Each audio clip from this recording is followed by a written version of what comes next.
Hello, प्यारे प्यारे बच्चों. Welcome back to your history class. I hope you all are doing very good in the pink of your health. And students, we are here again for our SST class. आज है हमारे पास हमारा पाठ 11 जिसका नाम है जनजातियां, खाना बदोश और एक जगह बने हुए समुदाय. तो बच्चों, क्या नाम है हमारे पाठ का? हम आज खाना बदोश के बारे में पढ़ने वाले हैं और एक जगह जो बने हुए समुदाय होते उनके बारे में पढ़ने वाले हैं. So tribes, nomadic and settled communities. बच्चों, लेट्स स्टार्ट विद द परिचय. तो बच्चों, परिचय क्या है? प्रस्तुत पाठ में जनजातियों, खाना बदोश और आदिवासी समाज के बारे में जानकारी प्रदान की गई है. आइए पाठ पढ़कर इनके बारे में विस्तार से जानें. तो बच्चों, आइए हम पाठ पढ़ते हैं और इसके बारे में, जनजातियों के बारे में और खाना बदोश कम्युनिटी के बारे में अच्छे से समझते हैं. तो यहाँ पर आप देख सकते हैं, प्राचीन युग में मध्य युगीन हिंदू समाज 4 मुख्य वर्णों या जनजाति में विभाजित था और ब्राह्मण सबसे उच्च वर्ण में थे. ब्राह्मण क्या थे बच्चों? सबसे ऊंचे वर्ण में आते थे. तथापि निम्न वर्णों के अनेक लोगों ने संपदा हासिल करके या राजनीतिक शक्ति हासिल करके नए व्यवसायों को अपनाकर अपने सामाजिक स्तर को बेहतर बनाया था. किसने बच्चों? जो अनेक अन्य लोग थे उन्होंने संपदा हासिल किया, यानी कि पैसा हासिल किया, राजनीतिक शक्ति हासिल की और अपने नए नए व्यवसाय को अपना करके सामाजिक, अपना जो उनका सामाजिक स्तर था उनको बेहतर बनाया है. 4 मुख्य वर्णों को विभिन्न जातियों एवं उपजातियों में विभाजित किया गया था. कितनी कितनी मतलब 4 वर्ण में. ठीक है. उदाहरण के लिए कुछ ब्राह्मण जिन्हें अपनी गृह भूमि से देशांतरण किया गया था तथा राजशाही सहायता के अंतर्गत अन्य साम्राज्यों में स्थापित हुए थे. वो क्या था बच्चों? जैसे कि उदाहरण के लिए अगर हम समझे थोड़ा सा, तो बच्चों जैसे कि वो ब्राह्मण जिन्होंने अपनी गृह भूमि से देशांतरण किया था. ठीक है. अपने जगह को बदला था. ठीक है. तथा राजशाही सहायता के साथ अन्य साम्राज्यों में वो स्थापित हो गए थे, मतलब माइग्रेट हो गए थे. तो उन्होंने नई जातियों का सृजन किया. उन्होंने क्या किया? फिर नई जातियों को अपनाया. बढ़ईगिरी, कुम्हारगिरी, राजमिस्त्री, बुनाई तथा दस्तावेज संग्रहण जैसी विशेष कुशलताओं में महत्व हासिल किया तथा प्रारंभिक मध्य युग में उत्तर भारत के विभिन्न भागों में राजवंशों की स्थापना हुई. तो क्या हुआ? कौन कौन से काम करने उन्होंने शुरू किए वहां पर आकर के बच्चों? ऐसे कि बढ़ईगिरी हो गया, कुम्हारगिरी हो गया, राजमिस्त्री, बुनाई, दस्तावेज, ठीक है, संग्रहण जैसी जो डॉक्यूमेंट कलेक्शन, ये सब के काम जो है उन्होंने शुरू किए और उन्होंने विशेष कुशलताएं भी हासिल की. प्रारंभिक जो मध्य युग में उत्तर भारत के विभिन्न भाग, जो अलग अलग भाग थे बच्चों, उनमें राजवंशों की क्या स्थापना हुई. आगे देखिए, विदेशियों एवं जनजातियों जैसे कुछ सामाजिक समूह जिन्हें अब तक जाति संरचना से बाहर रखा गया था, धीरे धीरे ब्राह्मण द्वारा पृथक जातियों के रूप में पहचाने जाने लगे. अब जिनको बच्चों थोड़ा सा बाहर रखा था, अब ब्राह्मण समाज के कारण क्या हुआ कि उन्हें बिल्कुल अलग थलग जाति से एकदम, मतलब एकदम ही दूर, अलग जाति के रूप में, हीन जाति के रूप में पहचाना जाने लगा. तथापि अस्पृश्य जाति संरचना से बाहर रहे और अस्पृश्य जो जाति संरचना थी उससे बाहर रहे. तो देखिए आगे यहाँ पर हमारे पास है आदिवासी समाज, जिसको ट्राइबल सोसाइटी कहते हैं. सो हमें उस काल के आदिवासी समाज अथवा समूह की अधिक जानकारी नहीं है. इसके पीछे अनेक कारण थे, उनमें से कुछ कारण निम्नलिखित हैं. तो बच्चों आइए उन कारणों को देखते हैं. तो पहला क्या है? आदिवासी लोगों के बारे में कोई लिखित ब्यौरा उपस्थित नहीं है. कोई जो रिटन डॉक्यूमेंट्स है वो है ही नहीं बच्चों. सो अपने रीति रिवाज उन्हें मौखिक रूप से याद थे, जो एक पीढ़ी से दूसरी पीढ़ी को केवल मौखिक रूप से ही दिए जाते थे. मतलब एक पीढ़ी वो सारे जो रीति रिवाज हैं, जो सारी परंपराएं, वो अपनी दूसरी पीढ़ी को ओरली बोलकर समझा करके स्थानांतरित करती थी. ठीक है. सो दूसरा क्या है? आदिवासी लोग गोपनीयता को पसंद करते थे, मतलब सीक्रेटली रहते थे और वे आसानी से अपने बारे में किसी अन्य व्यक्ति को नहीं बताते थे. अपनी इंफॉर्मेशन किसी दूसरे व्यक्ति को इतनी इजीली वो बिल्कुल नहीं देते थे. सो नेक्स्ट क्या है बच्चों? सामान्यतः ये लोग दूर दराज के क्षेत्रों में घने जंगलों, पहाड़ियों और रेगिस्तानों में रहते थे। कहाँ रहते थे? मतलब जो मानव सब बस्ती होती है उससे थोड़ा सा अलग अलग रहते थे। कहाँ कहाँ इनके रहने की जगह थी बच्चों? दूर दराज के क्षेत्र में, जैसे घने वनों में, पहाड़ियों में, जंगलों में, रेगिस्तानों में रहते थे। ठीक है, जहां पहुंचना बहुत कठिन होता था।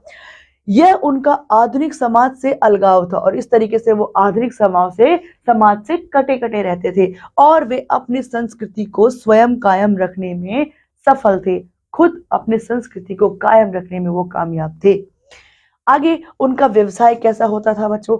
अधिकतर आदिवासी क्या करते थे बच्चों? कृषि करते थे। क्या करते थे अधिकतर आदिवासी? अधिकतर आदिवासी कृषि करते थे।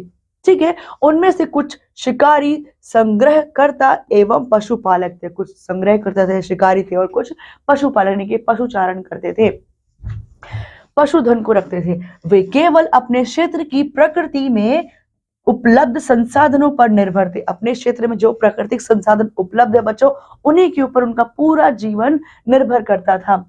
ठीक है, जबकि कुछ आदिवासियों ने अपने रहने के लिए निश्चित स्थान ढूंढ लिए। जबकि कुछ आदिवासियों ने क्या किया? अपने रहने के लिए कुछ निश्चित फिक्स जो जगह है उनको ढूंढ लिए हैं और अन्य भोजन की खोज में एक स्थान से दूसरे स्थान पर घूमकर खाना बदोश जीवन शैली को अपनाते थे।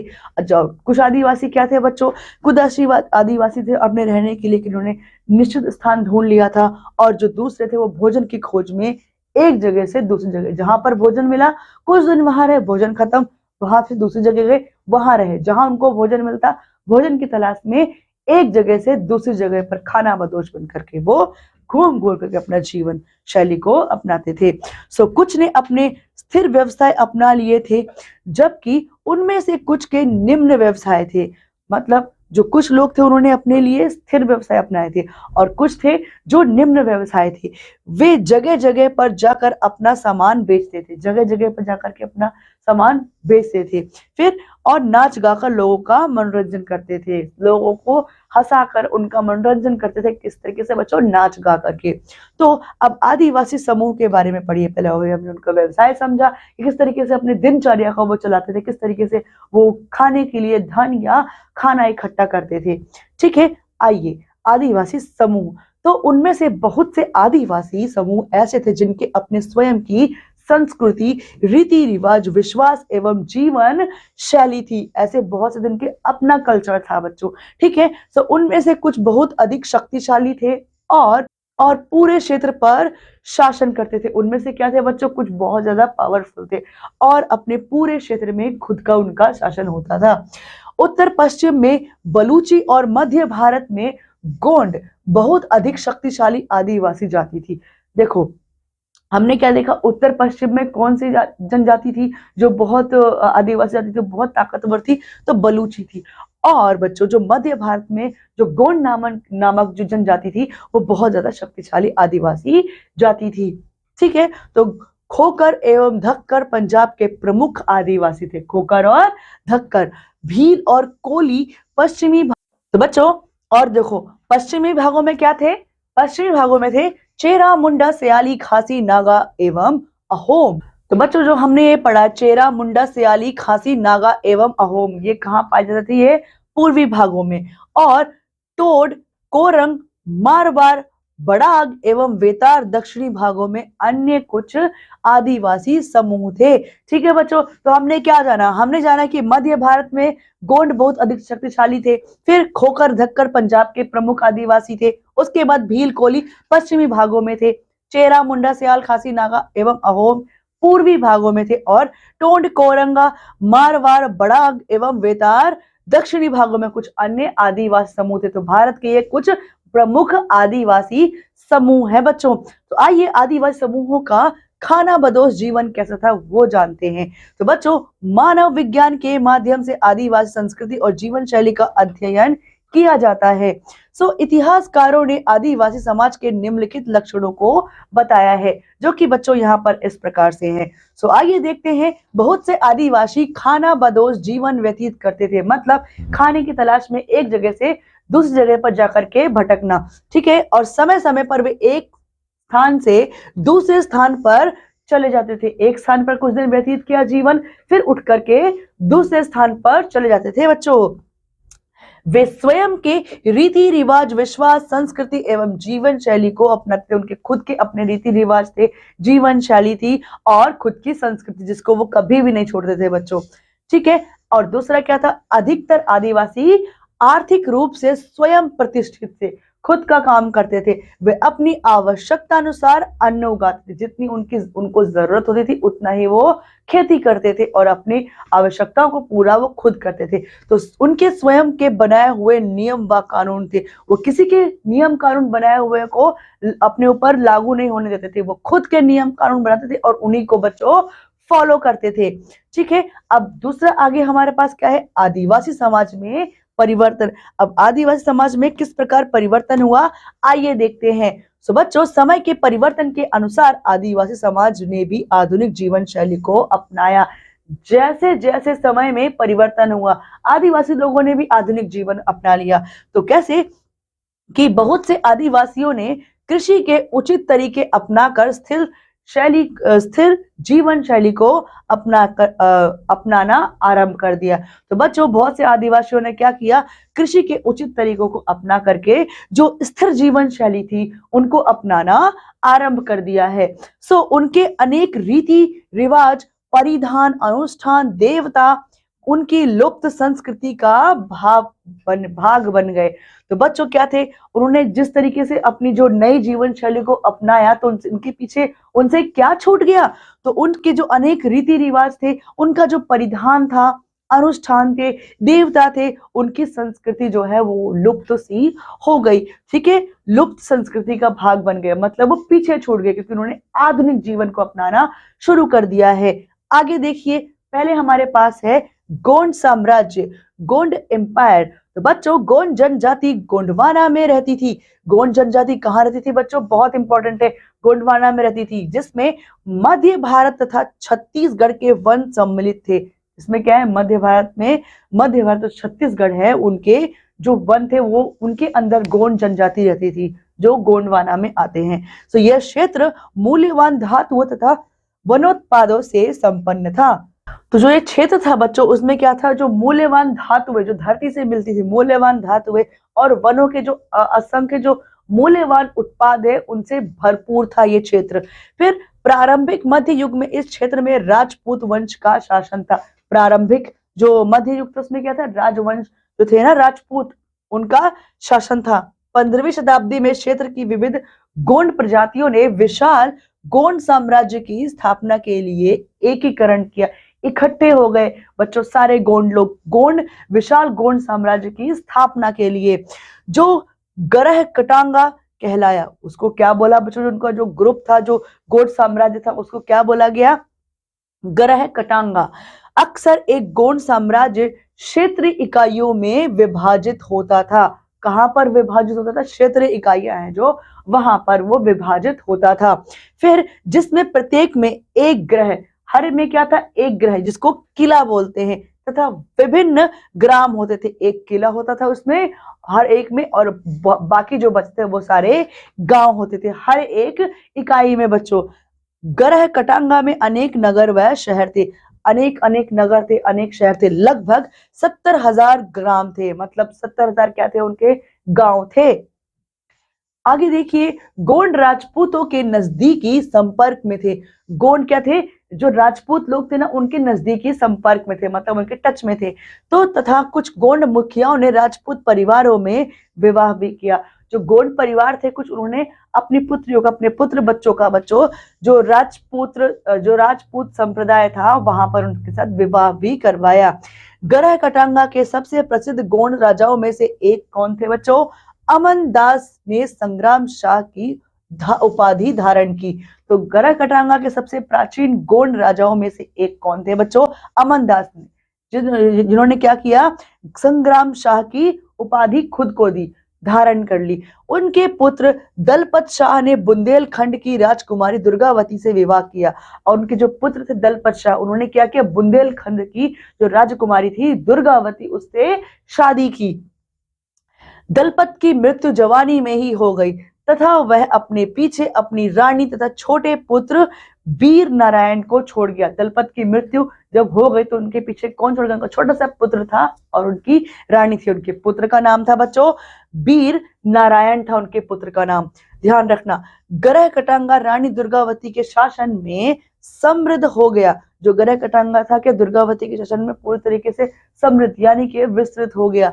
ठीक है, जिसने वीर नारायण के स्थान पर शासन किया और वीर नारायण के स्थान पर उन्होंने खुद को शासन में बिठाया।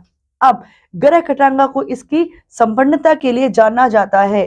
ठीक है, इसके पीछे इसके पड़ोसी राज्य कौन कौन से थे बच्चों? रेवा तथा मालवा के विरुद्ध अक्सर युद्ध लड़ने पड़ते थे क्योंकि वो अटैक करते रहते थे ना बच्चों। अकबर की सेना ने मालवा पर विजय प्राप्त कर ली, रेवा पर कब्जा कर लिया तथा ग्रह कटांगा पर आक्रमण किया। अब क्या था, जो अकबर की सेना थी उसने मालवा पर विजय कर लिया, रेवा पर कब्जा कर लिया और ग्रह कटांगा पर भी आक्रमण कर दिया था। सो रानी दुर्गावती ने उसके साम्राज्य की वीरता से सुरक्षा की। अब रानी दुर्गावती ने क्या किया बच्चों? उसके साम्राज्य की बहुत ही वीरता से एकदम वीरांगना बनकर लड़ी और अपने राज्य को सुरक्षित किया। परंतु जब उसकी पराजय निश्चित हो गई तो उसने स्वयं को मार दिया, उन्होंने खुद को मार डाला। ठीक है, उसका पुत्र भी लड़ते हुए मारा गया। मुगलों को सोने चांदी व हाथियों की लूट का बड़ा भाग प्राप्त हुआ। अब मुगलों को क्या मिला उनकी मृत्यु के बाद? सोने चांदी हाथियों और अन्य बहुमूल्य वस्तुओं उनको उनकी लूट में शामिल हुई। उन सबको उन्होंने वहां से लूट खाया। फिर बच्चों अकबर ने ग्रह कटांगा को अपने साम्राज्य में मिलाकर अपने मालवा के प्रांत का विस्तार किया। जो उसका मालवा का प्रांत था उसका विस्तार किया ग्रह कटांगा को उसमें मिला करके। उसने ग्रह कटांगा का शेष भाग दलपत शाह के भाई चंद्रशेखर को सौंप दिया और ग्रह कटांगा का जो शेष बचा हुआ भाग था वो दलपत शाह के भाई चंद्रशेखर को दे दिया। ठीक है, बाद में गोंड क्षेत्रों पर धीरे धीरे मराठों का अधिकार हो गया। अब धीरे धीरे गोंड जो क्षेत्र थे बच्चों उनमें मराठों ने अपना अधिकार जमा लिया था। आप यहाँ पर इस चित्र में देख सकते हैं बच्चों, यह चित्र है रानी दुर्गावती का जो एक वीरांगना थी जिन्होंने अपनी राज्य की वीरता से सुरक्षा की और अंत में जब उनकी हार निश्चित हो गई तो उन्होंने खुद को आत्मदाह कर लिए, खुद को अपने आप को मार डाला। ठीक है, आगे देखिए, अब हमारे पास है अहोम। अहोम के बारे में समझते हैं बच्चों। अहोम भी क्या थे? आदिवासी थे जिन्होंने अपने राज्य स्थापित किए जो आज भी असोम के क्षेत्र में स्थित है। सामान्यतः असोम शब्द अहोम जाति से ही लिया गया है। जो असोम पड़ा है बच्चों राज्य वो असोम अहोम जाति के नाम से ही पड़ा है। ठीक है, अहोम आदिवासियों ने संपूर्ण असोम के पूर्वी क्षेत्र पर 13वीं शताब्दी के आरंभ से 19वीं शताब्दी के अंत तक बच्चों, जो कब था बच्चों? 1228 से लेकर के 1826 तक था। एक लंबा समय काल है। ठीक है, में लगभग 6 शताब्दियों तक शासन किया था। किसने शासन किया था बच्चों?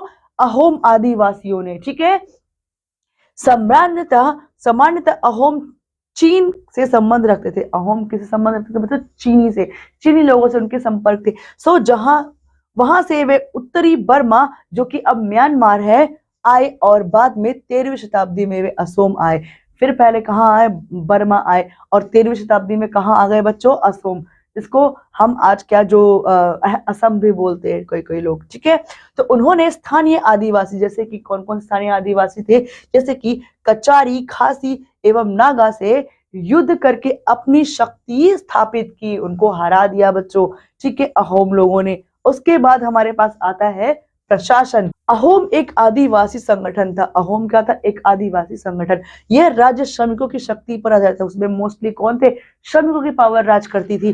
वे व्यक्ति जो राज्य के लिए कार्य करते थे वे पाइक कहलाते थे। जो राज्य के लिए कार्य करते थे व्यक्ति वो पाइक बोला जाता था उन्हें। प्रत्येक गांव से भारी संख्या में पाइकों को भेजा जाता था जो राज्य की सेवा में अपना योगदान देते थे। जो लोग घनी आबादी वाले क्षेत्रों में रहते थे उन्हें कम आबादी वाले क्षेत्रों में स्थानांतरित कर दिया गया। जो घनी आबादी वाली जगह रहते थे उनको कम आबादी वाले जगहों पर ले जाया गया, स्थानांतरित किया गया। इस प्रकार अहोम वर्ग बिखर गया। अहोम इसलिए इस तरीके से बिखर गया और 17वीं शताब्दी के मध्य तक प्रशासन व्यवस्था केंद्रित हो गई। 17वीं शताब्दी तक क्या हो गई, प्रशासन व्यवस्था जो है सत्ता में आ गई। ठीक है बच्चों, आगे देखिए, अहोम राज्य के रहने वाले लोग बांस के बने घरों में रहते थे। कौन से घरों में बच्चों? जो बांस के बने हुए घर होते थे उनमें रहते थे, जो आसपास के क्षेत्रों में आसानी से प्राप्त हो जाता था, यानी कि बांस।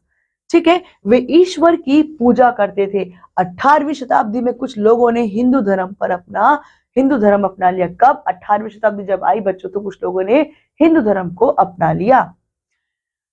रुद्र सिंह सबसे अधिक शक्तिशाली अहोम शासक था। जो रुद्र सिंह था ना बच्चों, वो क्या था? सबसे शक्तिशाली अहोम शासक था। उसने 1696 ईस्वी से लेकर के 1714 ईस्वी तक शासन किया। अहोम अपने अभिलेख रखते थे। अहोम क्या करते थे? अपने खुद के अभिलेख रखते थे लिखित रूप में, एवं वे अपने ऐतिहासिक कार्य बुस जिसका ब्यौरा रखते थे। उनका जो ऐतिहासिक कार्य था, उनका क्या नाम था बच्चों? इंपॉर्टेंट है, बुस जिस इसे कहते हैं, और उसका ब्यौरा वो खुद रखते थे। ऐसा कहा जाता है कि बुस जिस भारतीय इतिहास में ब्यौरों का एक महत्वपूर्ण उदाहरण है, यानी कि ब्यौरों का, लिखित ब्यौरों का क्या है? एक महत्वपूर्ण उदाहरण है कि भारतीय इतिहास में ब्यौरों के लिए। तो बच्चों आगे देखते, आगे हमारे पास क्या है? धर्म। अब धर्म के बारे में समझते हैं। तो यद्यपि अहोम बौद्ध शान जनजाति के वंशज थे, जो अहोम थे ना बच्चों, बौद्ध शान जनजाति थी, उसके वंशज माने जाते हैं, तो फिर भी वे बौद्ध नहीं थे। लेकिन फिर भी वो बौद्ध धर्म नहीं अपनाते, तो वो बौद्ध नहीं थे। वे जनजातीय भगवानों को पूजते थे। जो उनके जनजाति के इष्ट भगवान होते थे, उनकी ही वह पूजा करते थे। यद्यपि कुछ अहोम शासकों ने हिंदू नाम अपनाए थे तथा हिंदू धर्म को अपनाए। कुछ अहोम शासकों ने क्या किया? हिंदू नाम को अपनाए, और कुछ हिंदू धर्म भी अपनाए। 17वीं शताब्दी में ब्राह्मणों के प्रभाव में वृद्धि हुई। 17वीं शताब्दी में क्या होगा? ब्राह्मणों की अधिकता बढ़ गई, ब्राह्मण लोग जो है उनकी वृद्धि हुई। परंतु यद्यपि अहोमों ने हिंदू पुजारियों के साथ हिंदू धर्म के मंदिरों का निर्माण कराया। और क्या बच्चों किया नेक्स्ट? जो अहोम थे उन्होंने हिंदू पुजारियों के साथ मिलकर के जो हिंदू धर्म के मंदिर थे उनका निर्माण करवाया। फिर भी वे अपने जनजातीय भगवानों को पूजते रहे। हिंदू धर्म के मंदिरों का निर्माण तो करवाया, लेकिन जो उनके अपने जनजातीय धर्म के जो भगवान थे, उनके इष्ट वगैरह होते थे, उनकी पूजा वह करते ही रहे। उन्होंने असमिया भाषा के साथ अपनी जनजातीय भाषा का भी प्रयोग किया। उन्होंने दो भाषा प्रयोग की, अपनी जनजातीय भाषा और दूसरी जो असमिया भाषा थी उस क्षेत्र की, उसको भी उन्होंने अपनाया। अपने जनजाति संस्कारों जैसे कि मृत को दफनाना आदि का पालन किया। अब उनके यहाँ पर क्या प्रथा थी बच्चों? जो उनके जिनकी मृत्यु हो रही थी उनको दफनाया जाता था। ऐसा उन्होंने अपनी प्रथा का पालन किया। तो बच्चों यह था हमारा सुंदर सा पाठ हमारे जनजाति समूह के बारे में, आदिवासी समूह के बारे में। उम्मीद करती हूँ आप सभी को बहुत अच्छे से समझ आया होगा। तो आइए पाठ के कुछ महत्वपूर्ण बिंदुओं को दोहरा लेते हैं। तो बच्चों अधिकतर आदिवासी कृषि करते थे। क्या करते थे? कृषि। आगे, समय के परिवर्तन के अनुसार आदिवासी समाज ने भी आधुनिक जीवन शैली को अपनाया है। अहोम चीन से संबंध रखते थे। अहोम राज्य में रहने वाले लोग बांस के बने घरों में रहते थे। रुद्र सिंह सबसे अधिक शक्तिशाली अहोम शासक था, बहुत बलवान था, जिसने 1696 ईस्वी से लेकर के 1714 ईस्वी तक शासन किया। गोंड जनजाति गोंडवाना में रहती थी, जिससे मध्य भारत तथा छत्तीसगढ़ के वन सम्मिलित है। जिसमें क्या कहा था बच्चों? मध्य भारत और छत्तीसगढ़ के वन आते हैं, जिसमें गोंड जनजाति रहती है। तो बच्चों इस कक्षा में इतना ही। अब मैं आपसे अगली कक्षा में मिलती हूँ। तब तक के लिए बच्चों पढ़ते रहिए, खुश रहिए। धन्यवाद।